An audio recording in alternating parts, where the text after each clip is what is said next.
ಇವರು ಆಡಿದ್ದೇ ಆಟ ಹೋಗಿದ್ದೇ ದಾರಿ. ಈ ಸಮಸ್ಯೆಗೆ ಪರಿಹಾರನೇ ಸಿಗ್ತಾ ಇಲ್ಲ. ಯಾಕಂದ್ರೆ ನಮ್ಮಲ್ಲಿ ಹಾಕೋ ದಂಡ ಕೊಡೋ ಶಿಕ್ಷೆ ಆಟಕ್ಕುಂಟು ಲೆಕ್ಕಕ್ಕಿಲ್ಲ. ಪೊಲೀಸರು ಹಿಡಿದ್ರು ಅದಕ್ಕೊಂದು ಮರ್ಯಾದೆನೇ ಇಲ್ಲ. ನೋಡೋವರೆಗೂ ನೋಡಿದಂತ ಹೈಕೋರ್ಟ್ ಈ ವಿಚಾರದಲ್ಲಿ ಸರ್ಕಾರಕ್ಕೆ ಖಡಕ್ ನಿರ್ದೇಶನವನ್ನ ಕೊಟ್ಟಿದೆ.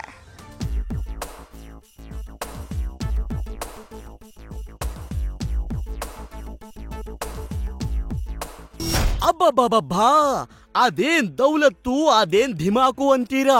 ಕತ್ತಲ ರಾತ್ರಿಯಷ್ಟೇ ಅಲ್ಲ, ಹಗಲಲ್ಲೂ ಇವರ ಅಟ್ಟಹಾಸವನ್ನ ನೋಡ್ತಿದ್ರೆ ಎಂತವರಿಗಾದ್ರೂ ಭಯ ಆಗೇ ಆಗುತ್ತೆ, ಗಾಬರಿಯಾಗುತ್ತೆ.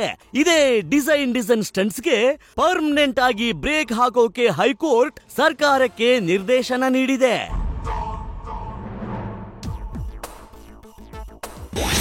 ವೀಲಿಂಗ್ ಮಾಡಿ ಪೊಲೀಸರ ಮೇಲೆ ಹಲ್ಲೆ, ಯುವಕ ಅರೆಸ್ಟ್. ಜಾಮೀನು ಕೋರಿ ಸಲ್ಲಿಸಿದ್ದ ಅರ್ಜಿ ವಜಾಗೊಳಿಸಿದ ಹೈಕೋರ್ಟ್.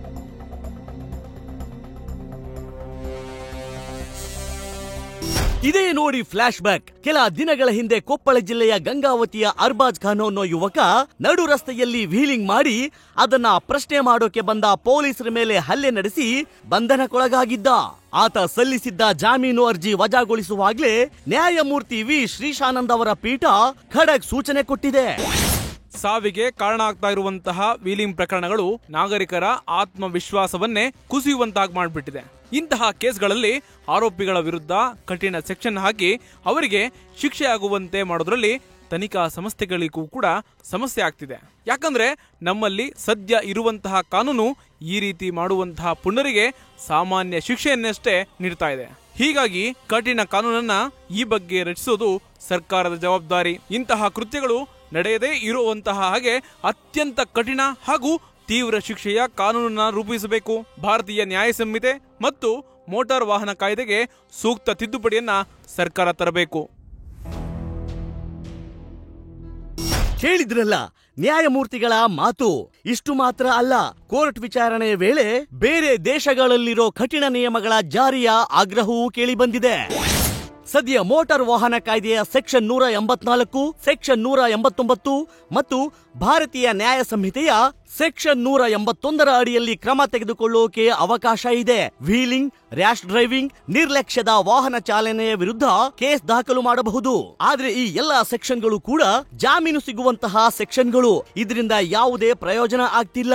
ಆದ್ರೆ ಅಮೆರಿಕದ ಕೆಲ ರಾಜ್ಯಗಳಲ್ಲಿ ವೀಲಿಂಗ್ ಮಹಾಪರಾಧ.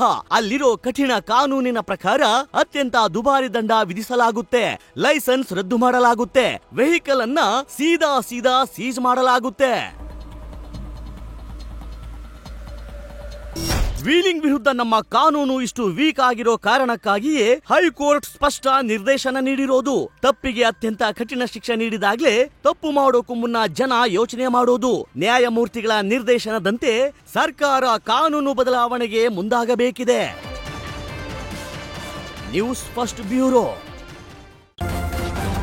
ನ್ಯೂಸ್ ಫಸ್ಟ್ ನಿರ್ಭೀತಿಯಿಂದ ನಿಮ್ಮ ಪರವಾಗಿ.